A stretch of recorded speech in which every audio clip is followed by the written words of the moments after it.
cursor blinked steadily on my screen at 3:47 a.m., the only movement in my otherwise still apartment. I'd been browsing the dark web for hours, following my usual routine of documenting conspiracy theory forums for my blog, Digital Skeptic. Most nights yielded the same recycled content, cryptic warnings about lizard people, or lengthy manifestos about flat Earth, but this night was different. The forum thread appeared innocuous at first, just another anonymous post about hidden knowledge. But something about the responses caught my attention. Unlike the usual mix of true believers and trolls, the comments carried a tone of genuine fear. Users were warning others to stay away, their typically coherent writing dissolving into fragmented sentences and desperate pleas. At the center of it all was a file, the Codex of Madness. The file size alone should have been my first warning, 2.7 gigabyte for what was supposedly a text document. The thread claimed it contained proof of a secret society controlling world events, but the warnings were more interesting than the claims. The truth isn't free, one user wrote. It costs your sanity.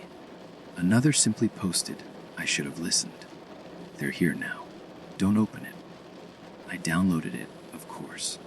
That's what I did. Exposed hoaxes, debunked myths, pulled back the curtain on elaborate internet pranks. My small but loyal blog following counted on me for it. Besides, after 3 years of computer science, I'd seen every type of digital trick there was. The encryption was impressive, I'll give them that. Multiple layers, each more complex than the last. I set up my decryption programs and leaned back in my chair, watching lines of code scroll past. The first layer would take at least a day to crack. I should have gone to bed. Instead, I started documenting the process, taking screenshots for my blog. That's when I noticed it, a small symbol in the corner of my screen. It looked like a cross between an ancient rune and a circuit diagram. I rubbed my eyes, blamed it on too much caffeine and too little sleep. When I looked again, it was gone. I finally crawled into bed around 5 a.m., my laptop still working on the encryption. Just before sleep took me, I heard something. A whisper so faint it could have been the wind, or my upstairs neighbor, or my own exhausted mind playing tricks. But it wasn't the wind, and my neighbor had moved out weeks ago. I woke up to my phone's alarm at noon, my head pounding from lack of sleep. The encryption program had finished its first pass. As I scrolled through the partial results, my screen flickered, just for a moment. In that fraction of a second, I saw it again. That same symbol, larger this time, accompanied by others I didn't recognize. I took a screenshot, but when I opened the image file, the symbols weren't there. Just my normal desktop and my decryption program. That was this morning. Now it's 6 p.m., and I'm starting to question everything I thought I knew about reality and perception. The symbols have appeared 3 more times. Each time, I've tried to document them. Screenshots, phone photos, even my old digital camera. Nothing captures them. My cursor just blinked again, but this time it left a trail, like a tear in the fabric of my screen, revealing more symbols behind it. They're gone now, but I know what I saw. The decryption program is about to finish its second pass. Part of me wants to stop it, to close everything and walk away, but I can't. Not now. Not when I'm so close to proving something extraordinary or exposing the most elaborate hoax I've ever encountered. Besides these symbols, they're trying to tell me something. I can feel it. The program just chimed. Layer 1 is decrypted. God help me, I'm going to open it.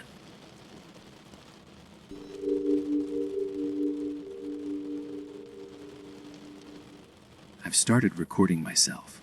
Not for my blog. I haven't posted there in 2 weeks. No, these recordings are to prove to myself that I'm still sane, that what's happening is real.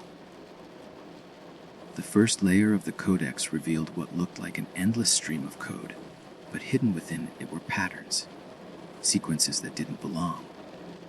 At first, I thought they were just elegant encryption, maybe some kind of steganography. I was wrong. 3 days ago, I was working late, trying to map these patterns when my speakers crackled to life. The sound was barely audible, like someone whispering from the bottom of a well. I grabbed my phone to record it, but like the symbols, it refused to be captured. The whispers grew clearer each night, speaking in what sounds like dozens of languages layered over each other. Sometimes, in the early hours of the morning, I swear I can understand fragments. They're teaching me something. I found a subreddit yesterday called Codex Survivors. Most posts are deleted, the users banned or simply gone. But some remain telling stories that mirror my own. One user described symbols appearing in their dreams before manifesting in the real world. Another talked about lost time, waking up miles from home with no memory of the journey. The most disturbing post was just a series of coordinates leading to missing persons reports. The post was deleted while I was reading it. The user's account vanished minutes later. I should have stopped, should have walked away. Instead, I dove deeper into the second layer of encryption. That's when things got worse. The nightmares started Tuesday. Always the same. I'm sitting at my computer, but the screen is a window looking into infinite darkness. Tall figures stand behind me, their reflections visible in the screen. They lean down, whisper things that make perfect sense in the dream, but leave me screaming when I wake up. The symbols flow from their mouths like black mercury. This morning, I found those same symbols carved into my desk. I know I didn't put them there. My hands are clean, no splinters, no wood shavings anywhere. But they're there, deep grooves in the wood that seem to shift when I'm not looking directly at them. I tried to leave my apartment today, made it as far as the coffee shop down the street. That's when I saw it. A billboard advertising local real estate. Except the agent's phone number had been replaced with symbols from the Codex. I blinked, and it was normal again. But in the coffee shop window, in the pages of someone's newspaper, in the graffiti on the bathroom wall, the symbols were everywhere. I feel like they're watching me. The Codex isn't just a file. It's alive, aware. It's spreading. I went to the library, thinking maybe surrounded by people I could focus, make sense of what's happening. In the computer science section, a book fell from the shelf. When I picked it up, it opened to a page filled with familiar patterns.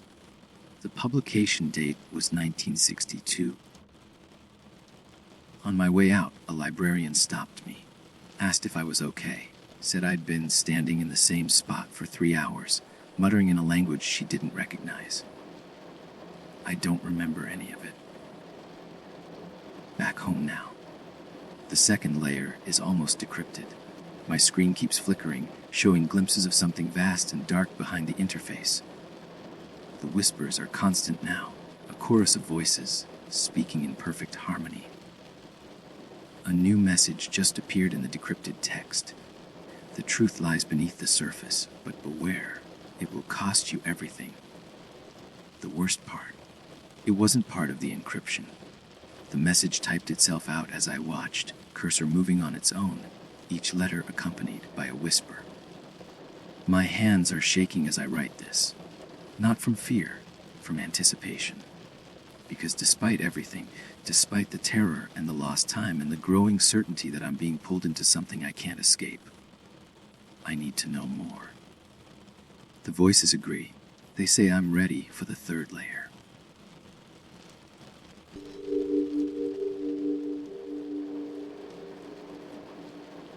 I found them. Or maybe they found me. There's a network of us. Codex investigators, they call themselves.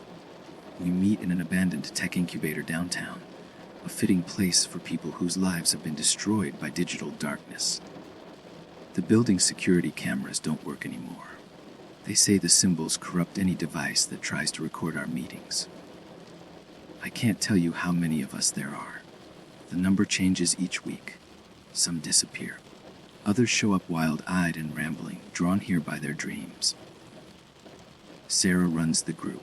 Her hands shake constantly, and she hasn't slept in what looks like weeks. She was a quantum computing researcher before the Codex found her.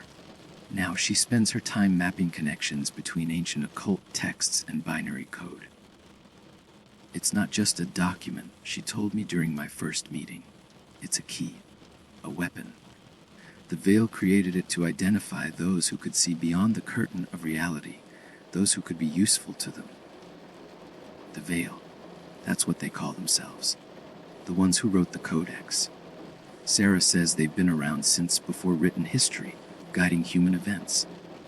I would have laughed at this a month ago. Now, I'm not laughing anymore. I've lost 3 days this week. Just gone. Blank spaces in my memory. I woke up yesterday in a park 20 miles from my apartment. My laptop opened beside me. The screen was filled with code I don't remember writing. Coordinates I don't remember finding. The third layer of encryption is different from the others. It fights back. Every time I make progress, my computer crashes. Files delete themselves. Strange emails appear in my inbox, written in languages that don't exist. The other investigators say this is normal, that it's a test. Marcus was the newest member before me. He made it further into the third layer than anyone else. Last night, he started screaming during our meeting. Said he could see them. Tall figures standing in the corners of the room, watching us through gaps in space. When we tried to calm him down, he pulled up his sleeves. Symbols were appearing on his skin, cutting themselves into his flesh like invisible knives. No blood, just perfect black lines emerging from beneath his epidermis. He ran out before we could stop him. No one's heard from him since. Sarah says the Codex isn't just showing us something, it's changing us, preparing us. Those who survive its trials become part of the veil. I found coordinates hidden in the third layer last night. They point to an estate in the mountains, a place that doesn't appear on any modern maps. The others warn me not to go. They say it's a trap, that the veil uses these locations to collect those who've gone too far. But the whispers are getting louder. They're drowning out my own thoughts. The symbols don't just appear anymore. They move, flow, and rearrange themselves into messages I can almost understand. Reality feels thin, like tissue paper ready to tear. I was about to leave for the coordinates when a stranger stopped me outside my apartment. Elderly man, expensive suit, eyes that seemed to reflect light wrong. He grabbed my arm with surprising strength. "Turn back now," he said, "or the Codex will consume you." I broke free and ran, but when I looked back, he was gone. The thing is, I don't think I can turn back. Not anymore. The Codex isn't just in my computer now. It's in my head, my blood, my dreams. Every time I close my eyes, I see that estate waiting for me. Its windows like dark eyes, its doors opening to reveal. I have to know, even if knowing destroys me.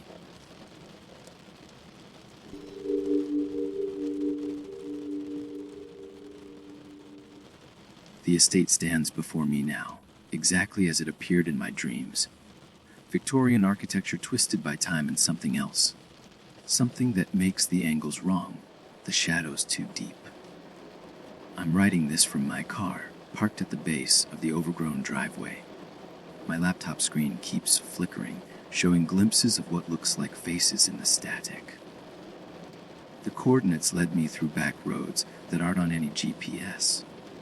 I lost cell service 3 hours ago, around the same time the symbols started appearing in my rearview mirror. They're everywhere now, carved into the trees, floating in the air like dark snow. I know I should wait until daylight, but the whispers are urgent now. They say it has to be night, has to be now. The front door is covered in carvings, the same symbols from the Codex, but older, much older. The wood around them has rotted away, but the symbols remain pristine, as if they were carved yesterday, or tomorrow. Inside, the air feels thick, electric. My flashlight beam doesn't penetrate the darkness so much as negotiate with it. The entrance hall is lined with mirrors, each one showing a slightly different reflection. In some, I'm alone. In others, I'm not. The first room I found was a library. Books line the walls, their spines marked with symbols instead of titles. Some are in languages I recognize: Latin, Greek, Sanskrit. Others use alphabets that hurt my eyes to look at. One book fell open at my feet, its pages filled with drawings. Historical disasters, assassinations, unexplained events. In each illustration, shadowy figures stand in the background, watching. But it's the mural that's broken me. It covers the ceiling of what must have been a ballroom, a massive fresco depicting humanity's history or its future. Cities rising and falling, civilizations burning, reality tearing apart at the seams. And there in the center, my face. Not a modern painting trying to look old. The paint has cracked with age, the plaster beneath crumbling. My face, painted decades before I was born, wearing an expression of both terror and triumph. The whispers are screaming now. They say I've always been here, will always be here. Time isn't what I think it is, and neither am I. In what looks like a study, I found documents, files, records of the Veil's influence throughout history. They were waiting for me, arranged on a desk that showed no dust despite the decay around it. Each page is marked with a symbol that matches one that appeared on my skin last night. The final layer of the Codex is decrypting itself on my laptop now. I'm not doing anything. My computer just started working on its own. The screen shows impossible things. Realities folding into each other. Time running in multiple directions. Humanity's past and future tangled together like strands of DNA. The shadows in the corners are moving, growing, taking shapes that shouldn't exist. I can see faces in them now. My face, aged and young and ancient all at once. They're showing me what I'll become, what I've already become. God, the visions, they're flooding in faster than I can process. I see myself in different times, different places, always here, always finding the Codex, always reaching this moment. But the endings are different. In some I run, in others I die. In the worst ones, I join them. The whispers say this isn't madness, it's awakening. The Codex isn't destroying my mind, it's expanding it beyond the limits of human consciousness. The symbols aren't a language. They're a key to seeing reality as it truly is. The final decryption is complete. The truth is, I can't write it, can't describe it. The human mind isn't meant to understand these things, let alone express them. But I understand now. I understand everything. The shadows are solid now, standing around me in a circle. Their faces are both familiar and impossible. They're reaching for me with hands made of darkness and probability. This is the last coherent thing I'll write as the person I was. The next time I put words to paper, I'll be something else. Someone else. If you're reading this, if you've found the Codex, if you've followed my path to this place, run. Delete everything. Forget what you've seen. Some madness is preferable to certain kinds of sanity.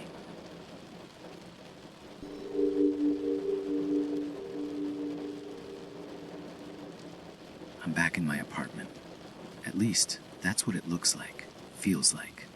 But after what happened at the estate, I can't trust my senses. I don't know if I ever could. The world seems thinner now, like a stage set with props instead of a solid reality. The walls are covered with symbols, my own handwriting scrawled in desperation and revelation.